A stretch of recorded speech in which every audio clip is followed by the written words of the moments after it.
Rồi, tiếp tục. Thì tôi nói thêm cái phần tài chính một chút xíu.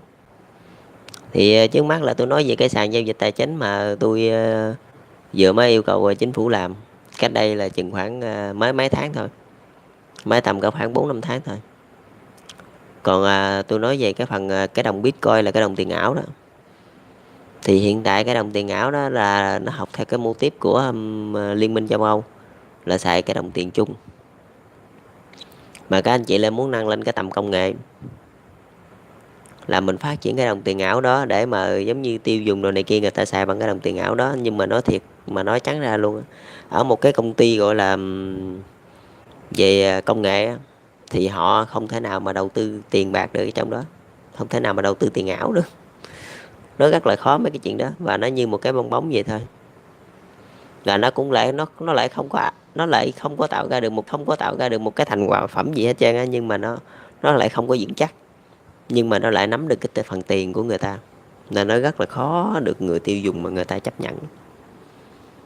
Người tiêu dùng là họ luôn muốn trữ tài sản, trữ tiền ngoại tệ hoặc giả là chứng khoán, chứ ít khi mà họ trữ được cái đồng tiền ảo đó lắm.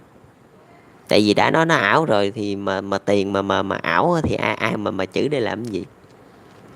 Chỉ để dành mua cà phê đồ uống được thôi thì không thể nào mà phát triển được đâu. Thì cái đó tôi nói không phải là cái vấn đề gọi là tài chính của những người khác, là họ không thể nào mà gọi là tài tài chính thì nó có nhiều cái khác nhau. Thôi để tôi dạy ra kia.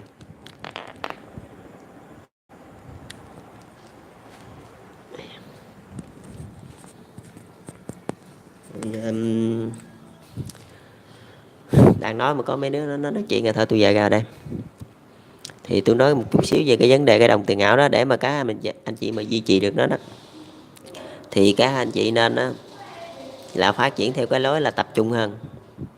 Nghĩa là các anh chị tập trung vô một cái ngành hàng, một cái lĩnh vực gì đó thôi, chứ các anh chị đừng có tàn lan quá. Nếu như bây giờ các anh chị đơn giản thôi, các anh chị cứ tập trung vô cái lĩnh vực cà phê đi, cà phê Trung Nguyên đi, chẳng hạn vậy, hoặc là Highland Coffee đi đó. Các anh chị vô mấy cái quán đó đó, là các anh chị sẽ được thanh toán bằng đồng tiền ảo đó. Và tức là cái đồng tiền ảo nó phải gắn với một cái dịch vụ gì, một cái nhãn hàng gì, thì các anh chị mới có thể gọi là mà phát triển được. Chứ nếu mà nó cứ tàn lan ra như vậy, phải không, là 10 đời nó phát triển cũng không có được đâu, tại người ta không có xài. Ai mà trữ tiền ảo để làm gì các anh chị?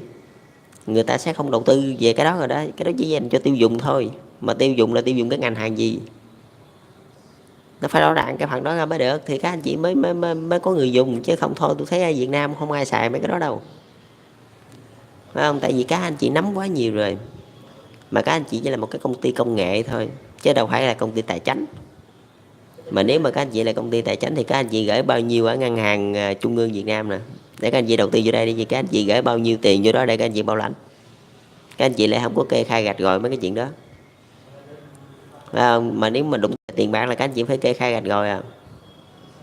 Tại vì các anh chị như là một ngân hàng mà gọi là ngân hàng điện tử đó, phải kê khai gạch rồi mấy cái chuyện đó ra. Các anh chị gửi bao nhiêu vô ngân hàng trung ương của cái nước sở tại, rồi các anh chị mới đem vô đó các anh chị đầu tư được.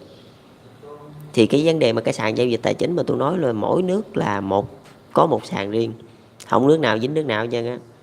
Cái phần tài chính là mình nên gạch rồi, chỉ có những cái ngân hàng gọi là quốc tế, ngân hàng khu vực rồi thôi, thì cái phần đó mới là chung, là nhiều nước họ góp vốn lại để họ cầm cái nền kinh tế đó, tức là không một ai có thể mà đánh đổ được.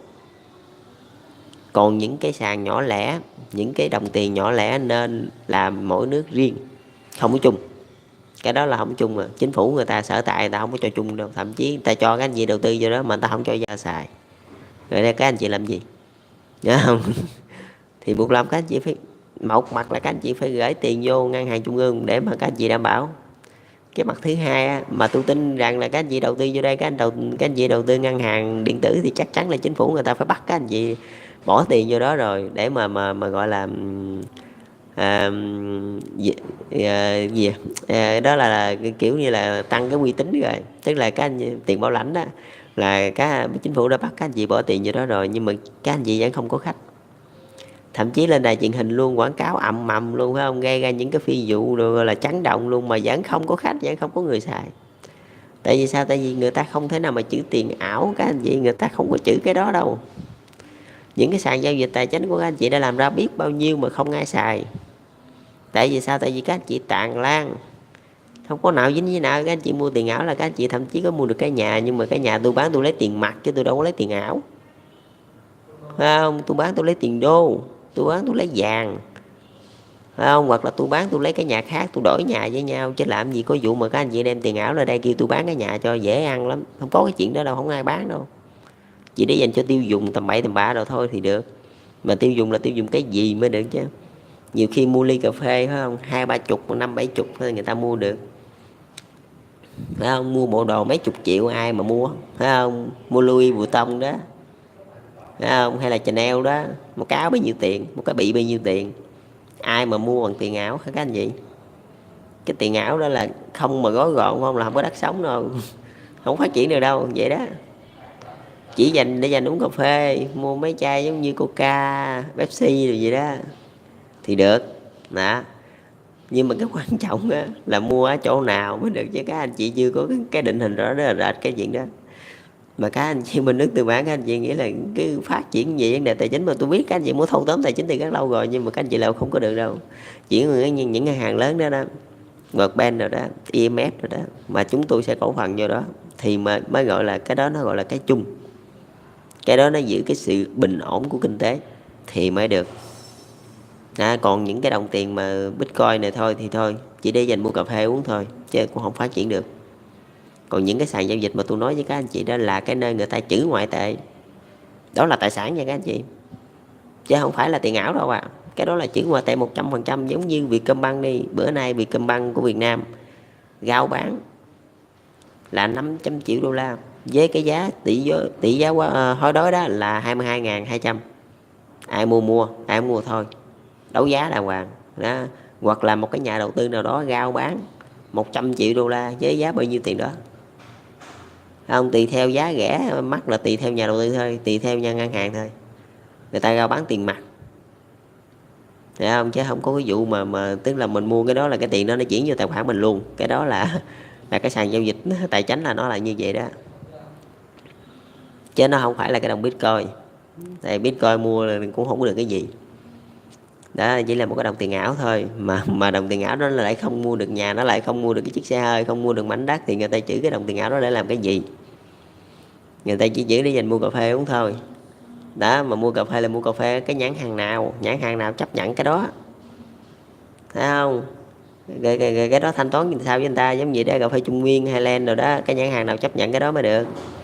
Chứ tôi thấy lên trên đài truyền hình này các anh chị cũng làm nhiều cái phi vụ gọi là chấn động lắm để mà quảng cáo cho mấy cái đó, mà rốt cuộc mấy cái đó nó lại không thành công. Mà quan trọng là cái chỗ nào chấp nhận cái đó, rồi từ từ mới có người dùng. Chứ bây giờ cứ kêu đi mua hàng đi mua chỗ nào mới được, với chỗ nào chấp nhận cái đó, thương hiệu lớn nào chấp nhận, không có thương hiệu nào chứ, thì để dành luôn đi, ai mà mua. Rồi thì tôi chỉ nói đơn sơ vậy thôi, là cái phần quân sự là nâng lên cái tầm quốc tế, và cái phần tiền tệ đó là sẽ có những cái ngân hàng khu vực, và chính những cái ngân hàng đó đó họ sẽ cầm lại đó, họ sẽ cầm lại cái tỷ giá hồi đó. Và với thứ hai đó là cái sự hoán đổi tài chính trong khu vực, tức là trong một cái khu vực mà họ cầm rồi là họ cho xả cửa, muốn chạy đâu đó chạy. Nhưng mà ngoài cái khu vực của họ rồi là họ kèm nha, họ phải có sự giám sát. Tại vì những chính phủ họ hiệp lực với nhau để mà làm nên cái chuyện đó. Với nhà ASEAN đi, 11 nước đi, họ sẽ thành lập cái ngân hàng ASEAN, và với cái tổng vốn đầu tư là 100 tỷ đô la, để mình giả sử vậy đi, thì 11 nước nó sẽ gửi nhân sự lại đó để mà cầm lại, không có cho những cái ngân hàng khác, những cái nền kinh tế khác họ thu tóm được cái nền kinh tế trong này. Đó, cái điểm chung nó nằm chỗ đó đó. Dạ, tôi chung thì tôi khác cái bên Liên minh châu Âu, tức là tiền thì vẫn riêng nhưng mà tài chính thì chung đó. Chứ tiền thì nhiều nước phát triển quá, nhiều nước chưa nhúc nhích gì hết trơn, người tiền sao chung được đó. Thậm chí mai mốt Nhật Bản có vô đây, hoặc giả là Australia, Trung Quốc, Ấn Độ gì mà có vô đây thì cũng phải như vậy thôi, tức là mình chung cái chỗ đó. Thì sau này những ngân hàng lớn thì họ sẽ kèm lại mấy cái chuyện đó, họ sẽ làm cái phần đó, chính phủ khỏi cần phải làm, chính phủ sở tại khỏi cần phải làm, tại vì cái tầm nó cao hơn rồi, nó là cái tầm châu lục chứ nó không phải là tầm của một quốc gia nữa. Tức là kinh tế khu vực này nó đơn giản, nó chạy thoải mái, nó chạy guồn guồn guồn trong đó thôi. Mà muốn chạy ra thì hơi khó à. Chạy ra khỏi cái khu vực đó cũng chẳng ai à. Tại vì những ngân hàng lớn họ kèm lại rồi. Còn quân sự thì khỏi nói rồi, quân sự cũng có những cái đội quân hùng mạnh, nó ra ở ngoài nó đợi sẵn rồi, nó kèm lại hết trơn rồi, nó đâu có nhúng nhích được nữa. Đó, từ kinh tế tới quân sự, hai cái đó kèm lại. Đó, và những sợi dây chằng chéo gì kinh tế. Rồi xong. Vậy là thế giới đó là đại đồng. Rồi, ngày mai tôi nói tới cái chủ đề gì đây? Tôi cũng chưa có nghĩ ra nữa.